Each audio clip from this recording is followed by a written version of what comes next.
Olá, eu sou a Ana e o vídeo de hoje é uma sugestão de leitura para o livro Da Forma e do Vazio de Ruth Ozeki. Um livro que eu já tinha na minha wishlist em inglês e eu tenho quase certeza que esse livro foi parar à wishlist por causa do blurb do Matt Haig, de Partir e Curar o Coração.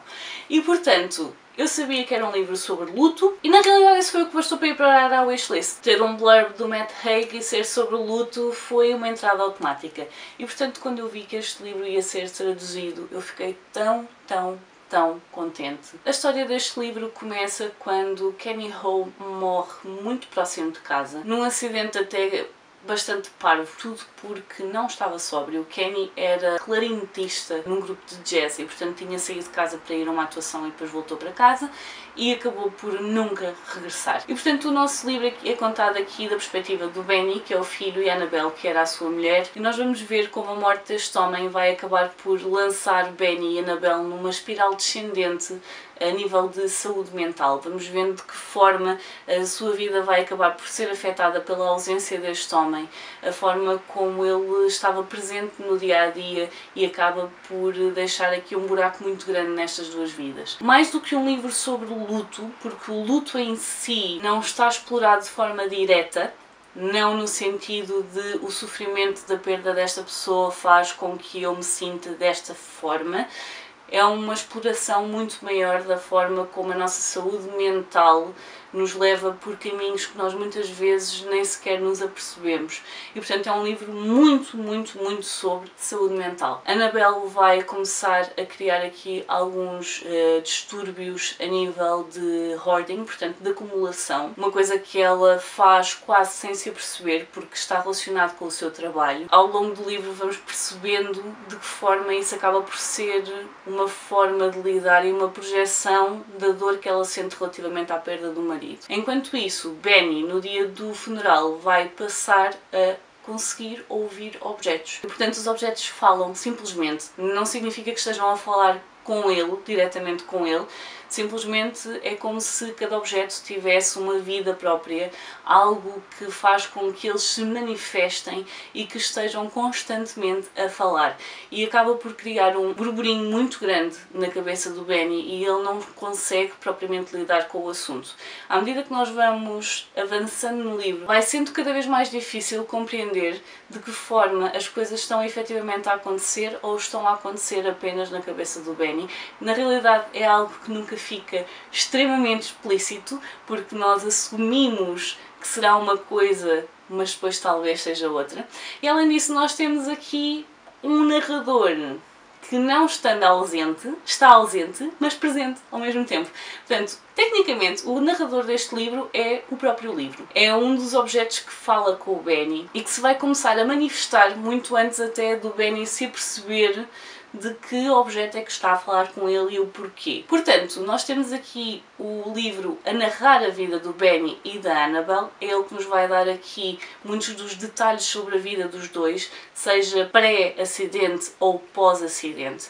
E vamos ter muitas vezes o Benny a interromper a narrativa do livro para lhe pedir determinadas coisas, ou que fale sobre assuntos específicos, ou que não fale sobre aquele assunto em específico, porque são coisas que a ele não lhe interessa saber da vida privada dos pais, por exemplo, e vai acabar por criar aqui uma dinâmica estranha, curiosa, interessante entre os narradores do livro. Portanto, o Benny na realidade não está aqui como narrador, está aqui para fazer algumas intervenções, para dizer ao livro, no fundo, para acrescentar alguns detalhes ou deixar detalhes de fora. E portanto é um livro que acaba por ser bastante estranho na narrativa. Eu já me apercebi que tudo o que toca aqui um bocadinho no realismo mágico às vezes deixa-me assim um bocadinho tirarem-me o tapete debaixo dos pés. Há certas coisas que me deixam assim um bocado desorientada.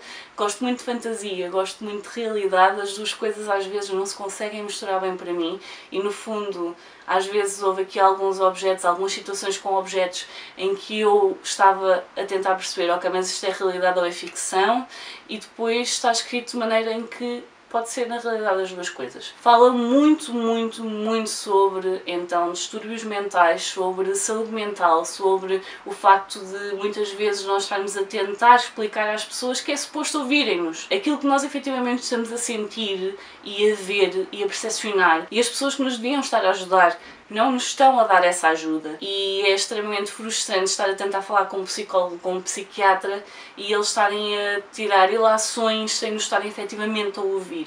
E o Benny sofre muito isso, de estar a tentar explicar e de não o levarem a sério, e de estarem a levar isto por um caminho em que ele chega à conclusão que se calhar não vale a pena, o melhor é não falar. E se ele fingir que está tudo bem, então é porque está tudo bem, e é da maneira que lhe fazem menos perguntas. Portanto, é um livro que fala muito sobre saúde mental, fala de muitas coisas, não é só sobre acumulação, não é só sobre uma possível esquizofrenia, é sobre muitas nuances daquilo que faz com que nós estejamos bem ou mal e de como as outras pessoas à nossa volta percepcionam então a forma como nós estamos. Fala também sobre encontrarmos as pessoas certas, aquelas pessoas que fazem com que nós sintamos que fazemos parte de algo e que temos um apoio em encontrar a nossa tribo, em encontrar as pessoas que estão lá quando nós precisamos delas. Annabelle é uma personagem que não tem ligações com outras pessoas. Tem aqui muitos traumas do passado e, portanto, sente muita dificuldade em ligar-se a outras pessoas, e isso faz com que, quando tudo acontece, ela não tenha um apoio sem ser o filho. E temos aqui um Benny que no início tem cerca de 12 anos, 12, 13, e que também não pode ser ele a dar o apoio à mãe, porque ele também precisa de apoio. Ele também acabou de perder uma pessoa que era extremamente importante para ele, e eles, no fundo, vai começar a criar-se aqui um abismo entre os dois, em que eles não conseguem comunicar as coisas que estão a sentir, e é tão triste vermos a forma como ambos estão a tentar, mas ao mesmo tempo tem ali muitas coisas em que nós sabemos que os personagens precisam de falar e precisam de comunicar e precisam de ver que a vida nunca mais vai retornar àquilo que era e vão ter de encontrar um novo normal. E, portanto, as personagens que surgem aqui como personagens secundárias à volta destas duas pessoas são extremamente importantes para criar essa nova normalidade e para eles sentirem que são pessoas. É um livro, então, sobre saúde mental. Se tiverem interesse nessa temática, definitivamente vão. Também acaba por ser um livro que explora o luto, mas não de forma muito direta. Portanto, eu tenho a dizer que comecei este livro há algumas semanas ou dias depois de ter perdido o meu avô, e a forma como o luto está explorado neste livro não foi uma coisa que me mexeu muito por dentro, e eu consegui ler de forma muito tranquila em relação ao assunto. E, portanto, se estão com medo de ir para este livro porque é um calhamaço e porque no fundo começa com o luto e o luto está na raiz de todos os problemas desta família, se acharem que é isso que vai gerir e guiar a história, não é. Portanto, podem ir para ele sem medo. É um livro que foca mesmo muito em saúde mental. Portanto, se for uma área que vos interesse, muito provavelmente vão gostar deste livro, porque a forma como essas nuances, esses detalhes estão tratados é mesmo muito boa. Portanto, fica aqui a minha sugestão de leitura. Digam-me nos comentários se já tinham ouvido falar sobre este livro, se já tinham ouvido falar dele antes dele ser traduzido, se é um livro que têm curiosidade em ler, se passaram a ter curiosidade em ler, se acham que não é de todo para vocês. Digam-me isso tudo nos comentários. Eu por hoje vou ficar por aqui. Adeus e até à próxima. Tchau!